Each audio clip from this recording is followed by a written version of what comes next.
So the other day, I had a short interaction that went something like this. "I'm gonna beat the fuck out of you, cunt." To which I replied, "Good luck with that." Whereupon he said, "3:30 at Rover's, cunt. 1v1 me. Do you even lift?" So, I think that this generation of young people may be the least intelligent we've ever had. This time my topic is coming off into two subcategories, the first about teen rebels and the second about upbringing.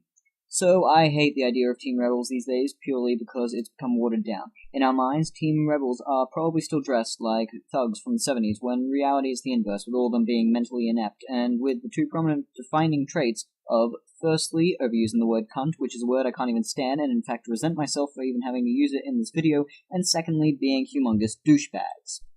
Of course, these are the people referred to as the cool kids. I have a simple guide on how to become one. It basically consists of shoving a power drill into the side of your head and taking out enough grey matter to cause a significant impact on the collective IQ of the entire world. Now, of course, there is a point to this video, because although I'd like to, I don't waste time and energy insulting people without a cause. Disclaimer, if you fit this category and are currently offended, then that's probably more reason to be ashamed of yourself than be angry with me. Any attempt to insult me with whatever pathetic a statement that your empty head can conjure will be met with a swift and sharp virtual slap in the form of words.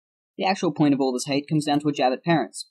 If your child is becoming a douchebag, there is still time to stop it, and if you choose not to, you are a horrible parent, because that child will then cause lots of others to rise as giant douchebags and then swear profusely in the most bogan of fashions. Perhaps you could also confiscate their shoes and teeth to get them more into the character. But there's something else I want to touch on before jumping topic. It's the entirety of teenagers doing things their parents don't want them to do, being basically anything illegal, smoking, drugs, alcohol, and so on.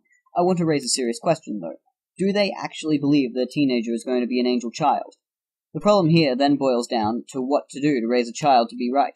With no restrictions at all, you get bogan teenagers, with natural selection taking care of them in due time.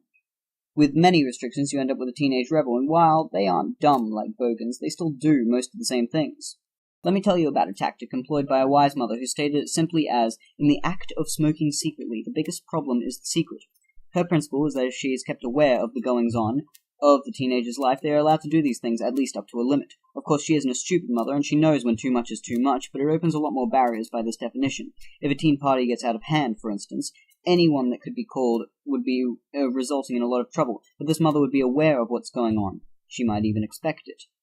This isn't an exact science, and while it could be, I'm sure scientists are busy studying other things, but what I'm saying in my long and arbitrary way comes down to everything in this next run-on sentence. It's probably stressful for parents to manage teenagers, seeing as they are devilish at times and pretty eager to jump off the wagon and join in with whatever contraband is popular then, so the right amount of control is needed, and there's always that question of when it's too much or too little, a theme actually popular in a lot of teen rebel movies. But in the end, I don't think teenagers are all that dumb, and with whatever guidance is given to them by the parent, they could be set down a good path and be smart enough to stick to it, or they could fail that, and if they fail, then it probably wasn't all that likely to succeed in the first place.